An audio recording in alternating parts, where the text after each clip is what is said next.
అందరికీ నమస్తే. మనం గత 3 రోజులుగా వింటున్నది ఒక ఏకైక వార్త ఒకటే. ఏంటి? Rave party. అసలు ఈ రేవ్ పార్టీ అంటే ఏమిటి? అంటే చాలా మనకు కథనాలు వినిపిస్తూనే ఉన్నాయి. పైగా ఇందులో నటి హేమ ఉన్నారు. అలాగే ఇంకో అమ్మాయి నటులు చాలామంది ఉన్నప్పటికీ వీళ్ళిద్దరి పేర్లు ఎక్కువగా వినిపిస్తున్నాయి. ఆషు రాయ్ అని చెప్పేసి, నటి హేమ అని చెప్పేసి. ఈవెన్ శ్రీకాంత్ జానీ మాస్టర్ ఉన్నారు అని చెప్తే వాళ్ళు డైరెక్ట్‌గా వీడియోలు పెట్టారు వాళ్ళ ఫ్యామిలీతో అండ్ ఆఫీసుల నుంచి. కానీ నటి హేమ మాత్రం తను బుకాయించే ప్రయత్నాలు చేశారు అని చెప్పి వార్తలొస్తున్నాయి. ఎందుకు అంటే తను ఫస్ట్ రావడం నేను ఫామ్ హౌస్‌లో చిల్ అవుతున్నా అని చెప్పేసి చెప్పడం. అదొకటి. ఇంకా మళ్ళీ నేను బిర్యానీ చేస్తున్నానని చెప్పడం. పైగా మీడియాకి వార్నింగ్ ఇవ్వడం కూడా ఇదొక సంచలనంగా మారిపోయింది. రేవ్ పార్టీ మీద ఫోకస్ చేయడానికి గల కారణం జస్ట్ హేమ మాత్రమే అని చెప్పేసి కూడా మాట్లాడుకుంటున్నారు. ఎందుకు అంటే తను చేసిన విధానాలు అలా ఉన్నాయి అని చెప్పేసి.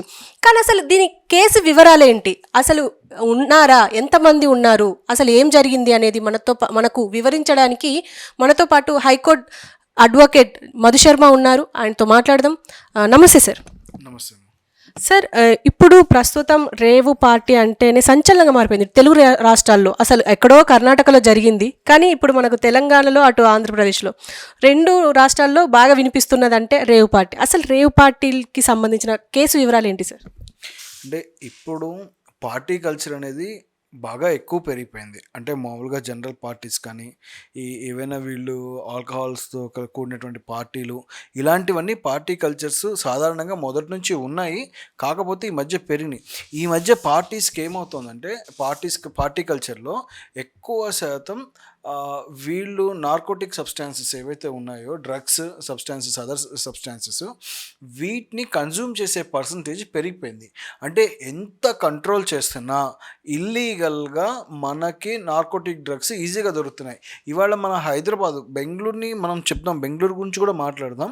ఒక్కసారి మీరు మన హైదరాబాద్ పరిస్థితి కూడా తీసుకుంటే, నేను ఇదివరకు కూడా ఈ మాట చాలాసార్లు చెప్పాను. అంటే తులసి ఆకులు ఎంత ఈజీగా అయితే దొరుకుతున్నాయో, మనకి గంజాయి ఇవాళ అంత తేలిగ్గా దొరికేంత పరిస్థితి అయింది. ఇదంతా నాట్ ఇన్ ఆల్ లీగల్ వే అండి. ఇల్లీగల్ వేలో అంటే యూత్ టార్గెటెడ్గా, అంటే 40 ఇయర్స్లో పీపుల్, నిజంగా చెప్పాలంటే అప్రాక్సిమేట్లీ 40 ఇయర్స్లో పీపుల్ టార్గెటెడ్గా ఒక సెట్ ఆఫ్ మైండ్ ఉన్న బిజినెస్ పీపుల్ టార్గెట్ చేసుకొని వీళ్ళని ఇక్కడ ఏమవుతారంటే కాలేజీ లెవెల్ పీపుల్ని ఒకలా ట్రీట్ చేస్తారు, కాలేజ్ నుంచి ఎంప్లాయ్మెంట్లో ఉన్న పీపుల్ని ఒకలా ట్రీట్ చేస్తారు. అంటే ఇప్పుడు వీళ్ళు కొంతమంది 23 వరకు కాలేజ్ లైఫ్ లీడ్ చేసే పిల్లలు ఉన్నారనుకోండి, పోస్ట్ గ్రాడ్యుయేషన్ చదివే వరకు ఉంటే వాళ్ళకి అలవాటు చేసే కల్చర్ ఒకలాగా ఉంటుంది. ఈ కాలేజ్ అయిపోయిన తర్వాత వీళ్ళు ఎంప్లాయ్మెంట్లోకి వెళ్తూ జాబులు చేసుకునే వాళ్ళని అట్రాక్ట్ చేసుకొని పార్టీ కల్చర్కి అలవాటు చేయడం ఒకలా ఉంటుంది. ఇది కూడా ఇదివరకు మనం ఎలా అయితే స్పెసిఫికల్లీ ఒక ఉమెన్ మాఫియా ఇలా రన్ అవుతున్నారు, డబ్బులు గుంజడానికి ఇలా తయారవుతున్నారని మీకు ఎలా అయితే చెప్పానో, ఈ పార్టీ మాఫియా కూడా అలాగనమాట. స్లోలీ వీళ్ళు పార్టీస్కి అలవాటు అయిపోయాక ఎడిక్ట్ అవుతారు. ఫస్ట్ ఫ్రీగా అలవాటు చేసిన దాన్ని వాళ్ళకి తర్వాత కమర్షియల్గా అలవాటు చేస్తారు. అంటే ఒక ఊరి బయట ఎక్కడైనా సరే మేము ఒక పర్టికులర్ ప్లేస్ తీసుకుంటున్నాం, ఒక ఫామ్ హౌస్ తీసుకుంటాము, లేదా ఒక విల్లా ఉంటుంది.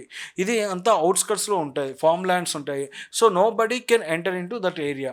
అంటే ఇప్పుడు మీకు ఒక ఫామ్ హౌస్లో ఒక 7 acres 8 acres లేదా ఒక 10 acres ఫామ్ ల్యాండ్ ఉందనుకోండి, ఫామ్ హౌస్ ఉంది. అక్కడెక్కడో మధ్యలో ఒక విల్లా లాగా ఇల్లు ఉంది. సో వీళ్ళు అక్కడికి వెళ్ళి లోపల పార్టీ చేసుకునేది బయటికి కనపడదు. ఆల్మోస్ట్ వీళ్ళు అలా ఉన్న స్పెసిఫిక్ ఏరియాస్ని ఎక్కువ చూస్ చేసుకుంటారు. సో ఇలాంటి చోట ఏంటంటే వీళ్ళు ఒక ఎంట్రీ లెవెల్ ఫీజెస్ పెడుతూ ఉంటారు వీళ్ళు రావాలని, లేదా ఒకళ్ళు స్పెసిఫిక్గా పార్టీ పెట్టి ఈ పార్టీకి అందరం కలిసి ఇట్లా చేసుకుందాం అని చెప్తారు.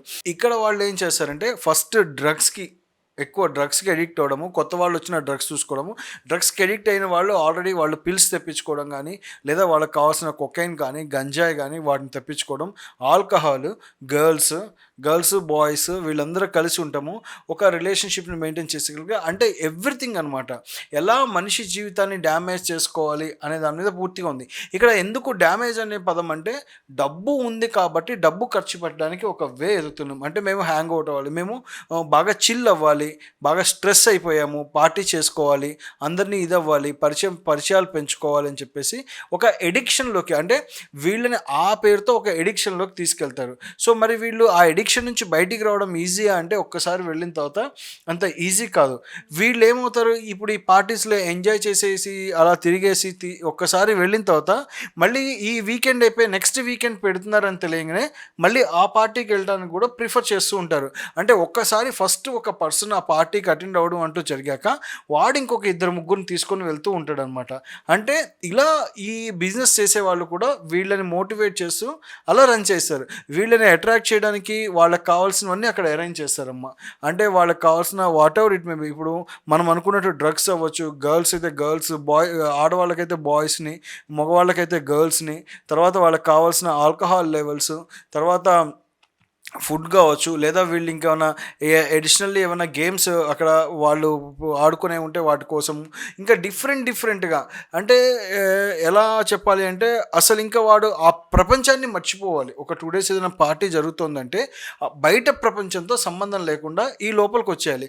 వీళ్ళలో కొన్ని పార్టీస్లోకి వీళ్ళకి మొబైల్స్ కూడా నాట్ అలౌ చేయకుండా, మీరు ఒక 2 days out of coverage area అనే విధంగా చెప్పండి మీ వాళ్ళకి అని చెప్పేసి వాళ్ళు మొబైల్స్ డిపాజిట్ చేయించుకోవడం చాలా ఇదిగా మారిపోతుంది. ఈ కల్చరు ఇప్పుడు బయట ఎంత, ఇప్పుడు హైదరాబాద్ వదిలి ఇంకో చోట చేసుకున్నారు కాబట్టి వీళ్ళంతా హైదరాబాద్ వాళ్ళు దూరంగా వెళ్ళి అక్కడ పార్టీ చేసుకున్నారు. ఇప్పుడు మీకు హైదరాబాద్లో కూడా ఫామ్ హౌసెస్లో ఈ కల్చర్ పెరుగుతుంది. మీరు ఇప్పుడు యూజువల్గా చూస్తూ ఉండండి, ఈ మధ్య చాలా ఎక్కువ ట్రెండ్ పెరిగింది ఇన్స్టా రీల్స్లో కూడా. మేము మా ఫ్రెండ్స్తో కలిసి ఇక్కడ స్టే చేసాము, ఇక్కడ ఈ ఏరియాలో ఈ విల్లా బాగుంది, ఈ ఫామ్ ల్యాండ్ బాగుంది, ఇక్కడ బాగున్నాయి, ఇక్కడికి వచ్చి స్టే చేసాము, ఒక 4 మెంబర్స్కి 5 మెంబర్స్కి ఇస్తారు అంటాం. అంటే ఇలాంటివన్నీ ఎలా అవుతున్నాయంటే స్పెసిఫిక్గా పిల్లలు అక్కడికి వెళ్ళేసి పార్టీలు చేసుకోవడానికి, కల్చర్ డెవలప్ చేసుకోవడానికి జరుగుతుంది. అంటే ఒక గ్రూప్ ఆఫ్ ఒక 25 మెంబర్స్ కావాలి, ఎక్కడన్నా పార్టీ చేసుకోవడానికి ప్లేస్ కావాలి అంటే ఇవాళ ఈ ఫామ్ హౌసెస్ కూడా, అంటే మీకు రిసార్ట్స్ టైప్లో కడుతున్నాం అని చెప్తున్నారు, కానీ యాక్చువల్గా ఈ విల్లాలు ఫామ్ హౌస్లు కూడా అన్అఫీషియల్గా రెంట్కి ఇచ్చి వీళ్ళకి అక్కడ వీళ్ళు పార్టీలు కండక్ట్ చేసుకునే విధానం ఇవాళ పెరిగింది.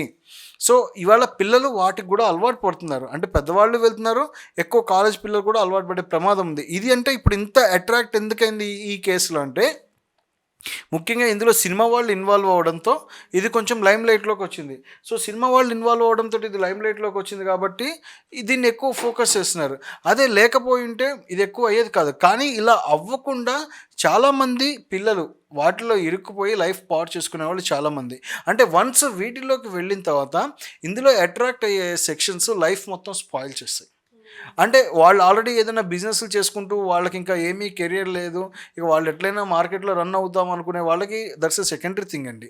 ఏదైనా జాబ్ చేస్తూ ఏదైనా ఎక్కడైనా ఇన్వాల్వ్ అయ్యి లైఫ్లో సీరియస్గా ఉన్న వాళ్ళకి ఒక్కసారి నార్కోటిక్ డ్రగ్స్ ఈ సబ్స్టాన్సెస్ యాక్ట్ కింద కనుక వీళ్ళ మీద ఎఫ్ఐఆర్ నమోదైతే కనుక వీళ్ళ లైఫ్ స్పాయిల్ అమ్మ.